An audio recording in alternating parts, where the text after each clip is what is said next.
Well,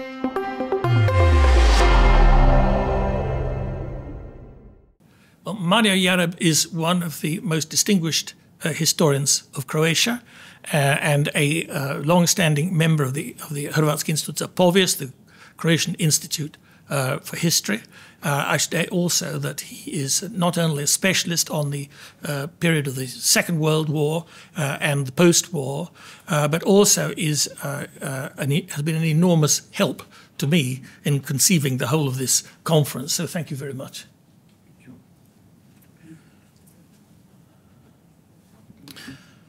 So thanks, Robin, for introducing me. If I would stand here on the very same place 8 years ago in July 1945, I would probably address you as a comrades.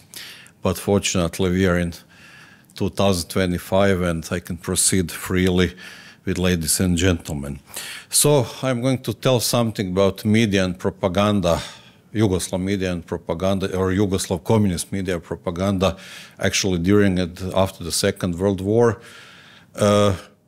when actually there were two, how to say, little gods on earth. So one was Comrade Tito and the other one was Comrade Stalin.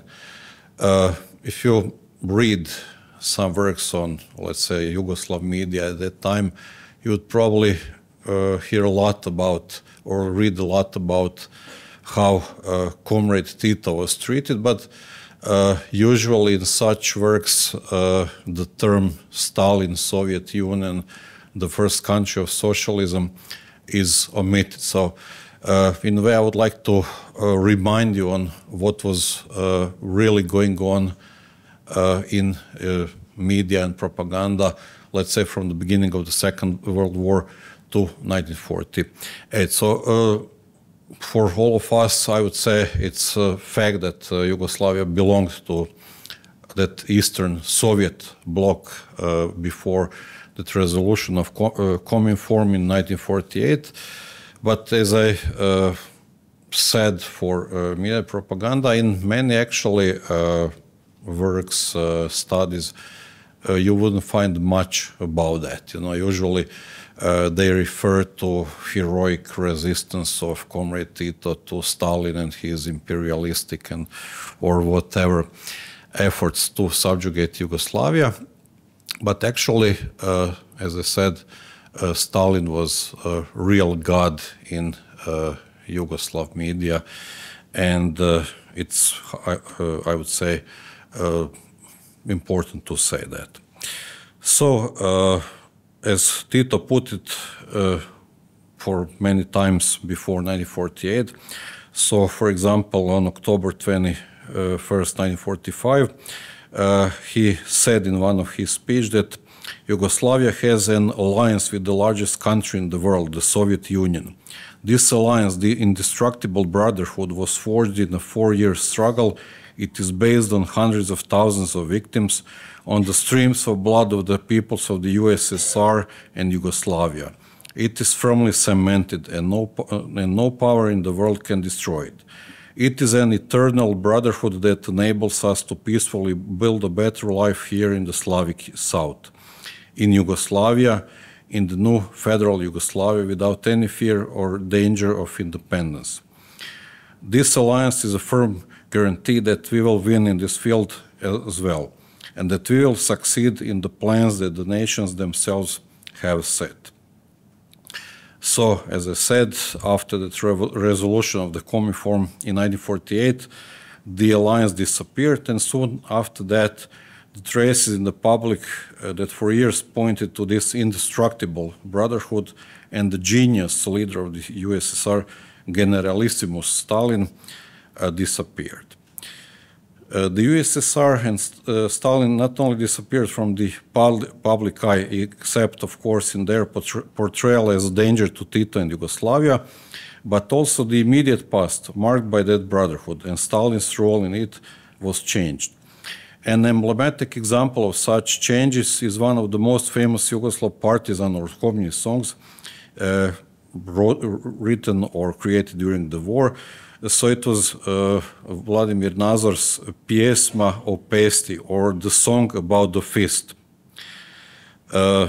Actually, the first stanza of that song was actually contained both the names of Stalin and Tito. So it was uz Tita I Staljina dva junačka sina, or in English, with Tito and Stalin, two heroic sons. But that was the situation at the end of 1943 when that song was written and composed. And actually, after the war, after that break with the Cominform, that first stanza was changed into what probably most of you can recall or remember. So it was changed into Uz Maršala Tita. So the name of Stalin was erased, and Marshal Tito, how to say, remained the only god in that song. According to the author of the music, Oskar Danon, in his memoirs or some statement from the beginning of 1990s, he said that the original first stanza was with Tito and Stalin, two heroic sons, but allegedly in Jajce in 1943, the people spontaneously changed the stanza as with Marshal Tito, heroic son. So that was, of course, not true. And it is a question why Danon said something like that. In early 1990s, he was a very old man, so probably for that reason. But despite that alleged spontaneous action of the people, at least two collections of partisan songs published during the war, one of them already in January 1944, and the second one probably in May 1945, contained the original version of the first stanza, which also included the heroic son Stalin. Stalin and his USSR as role models and phenomena were elevated almost to the heavens. And until that time, so in 1948, it was almost a commonplace in the media and propaganda that served the communist regime, including that in the then People's Republic of Croatia.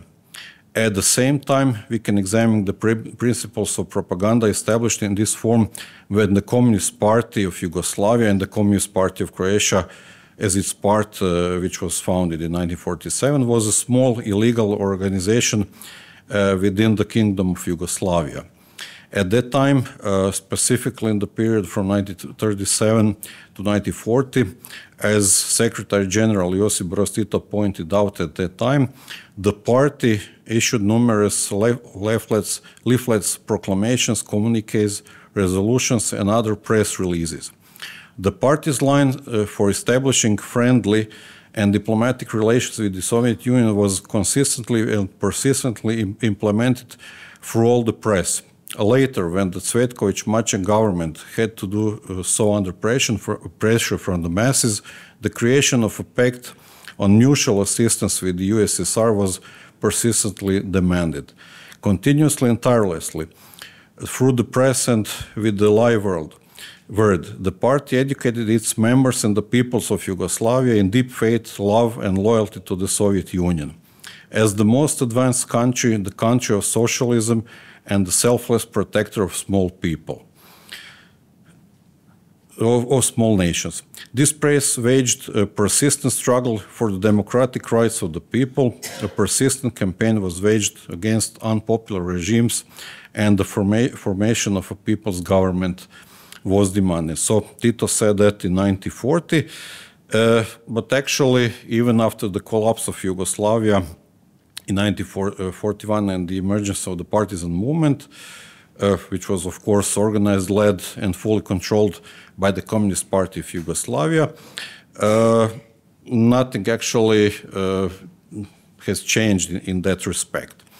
Emphasizing Stalin, the USSR, the Red Army, and the October Revolution is one of the most important characteristics of the media and propaganda of the partisan movement.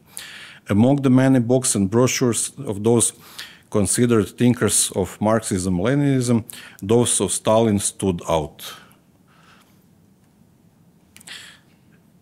The leading figures of the movement and the Communist Party of Yugoslavia regularly emphasized the connection with the USSR and its leader, as well as the Red Army. As Tito said on the occasion of the 24th anniversary of its founding, the Red Army is invincible, and therefore, I quote, commits outrageous acts of courage and heroism. That is why it will surely win and destroy the hated fascist beast. On the eve of the 24th anniversary of the creation of the Red Army, all the fighters, commanders, and political commissars of the People's Liberation Partisan and Volunteer Army of Yugoslavia are sending their thoughts to the heroic Red Army. On the occasion of the 24th anniversary, all the oppressed peoples of Yugoslavia are sending their fiery greetings to the heroic Red Army. The fighters of the People's Liberation Partisan and Volunteer Army saw the Red Army as their teacher in the armed struggle for the freedom of the people of Yugoslavia. In the fight against the fascist occupiers, every success, every feat of the Red Army resonates in the hearts of the fighters of the People's Liberation Partisan and Volunteer Army of Yugoslavia, giving them the impetus for an even more persistent and merciless fight against the occupier and his domestic servants. So that was what Tito said. And at the same time, both the character and the work of Comrade Stalin drew the attention of the Yugoslav partisan media and propaganda, with the movement's leading figures writing praises in his honor. In this sense, Milovan Đilas certainly stood out the most. He was the one who in 1942 in major party newspaper Borba published an article, almost an ode to the genius Stalin. So here is what Đilas wrote. Is there a greater honor and greater happiness than to feel that your nearest and dearest comrade is Stalin? Is there a greater happiness and honor for the peoples and fighters who have emerged from these peoples than to be praised at the most fateful hour of humanity by Stalin, the builder of a more beautiful destiny of mankind? Stalin is the fiercest opponent of everything inhuman, the most caring, the most intelligent breeder of the nobility of man. Man is the greatest treasure. At the time when the rest of the world was writhing in misery and convulsing under the wedge of reaction, and the imperialist cabinets were weaving nets to strangle the nations of Europe, Stalin realized that magnificent poem of freedom and brotherhood among people and nations, the Stalin Constitution, and with open souls pointed out to the peoples the path they should take, which they would one day have to take. The Soviet Union is the only country with no last intentions. Not only does it not want to enslave other peoples, but it wants to help the enslaved peoples in their war of liberation against Hitler's tyranny. Stalin is the only statesman with a clear conscience and a selfless heart. He is because he is. He is a pupil and collaborator of the great Lenin. Because he is the best son of the working class and the glorious Bolshevik party. He embodied the spirit of the great October. After all, he breeds everything great, noble, and freedom-loving in the human race today. So that was Đilas' thought of Stalin in 1942. And again in 1945, people could read another article in which actually Đilas was praising Stalin, so how to say, singing an ode to him.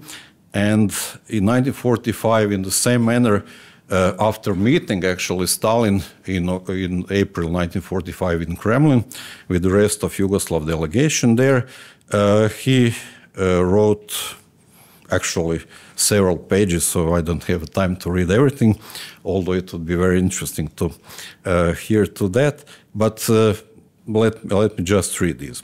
So, living Stalin, a living, ordinary, immortal genius man, we felt that one day this difficult age would pass, that he would make it pass. The birds will begin to sing to all the people. The warmer sun will warm them. The flowers will smell to them. The children will play carefree.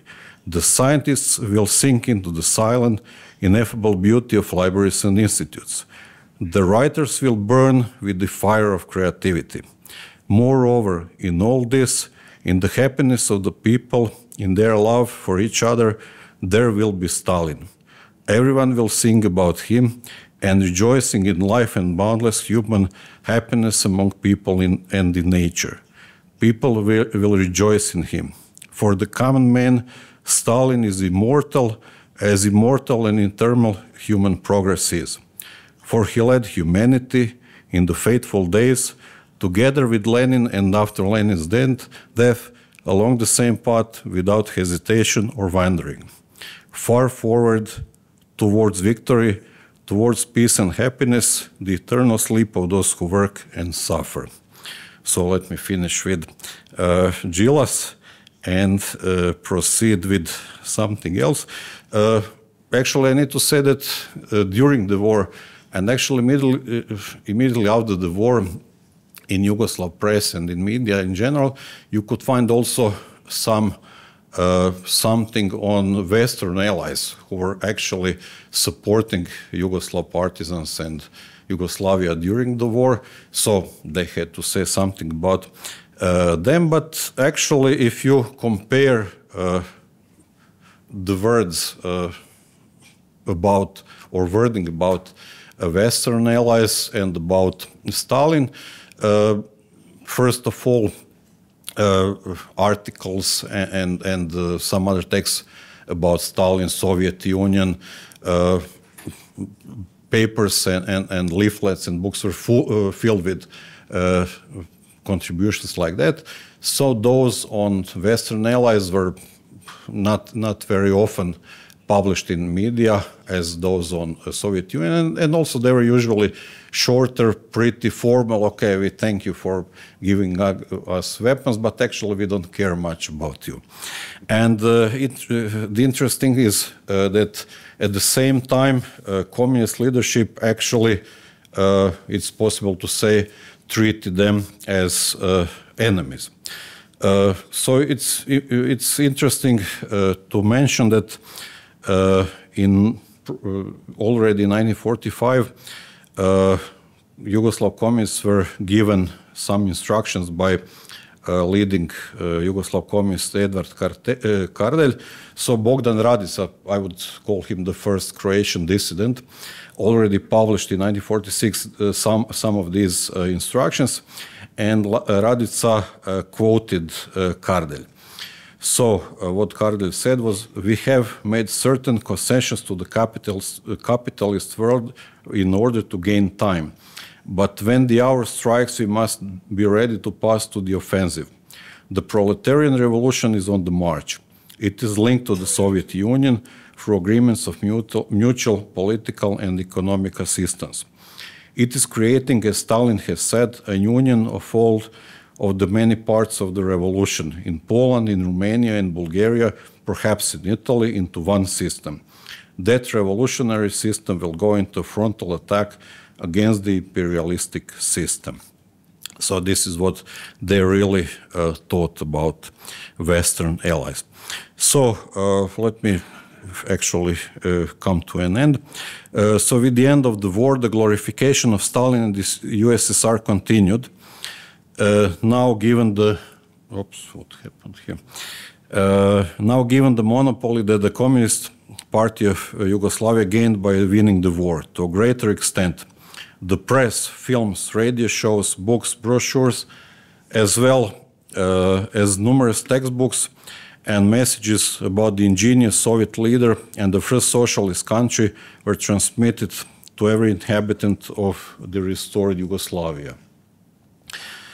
including those, of course, in federal Croatia, or what became People's Republic of Croatia. At the same time, the connection between Yugoslavia and the USSR, the alleged brotherhood and great friendship, was still emphasized. The funds they had in their possession enabled the extensive circulation of editions that glorified Stalin and the USSR. Data on the circulation of books published by the state-owned publishing company Kultura showed that they were most often printed in 15,000 copies. But Stalin's most important work, a collection of his speeches and articles entitled Questions of Leninism, or Pitanja Leninizma, as they were translated into Croatian and in Serbian, was printed in as many as 120,000 copies in 1946. So since 20 minutes has passed, let me just show you several images of these things. So this is an important, interesting image taken on Ban Jelačić Square on May 11, 1945, during that first mass rally in Zagreb. So images of Tito and Stalin in the first row on the front of that column of workers and peasants and others, you know, who were marching all over the place.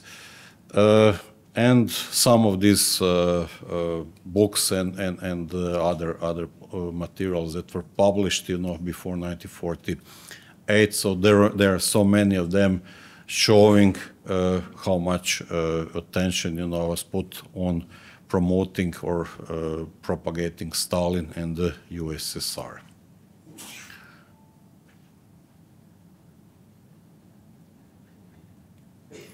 And that's it. Thank you for your patience.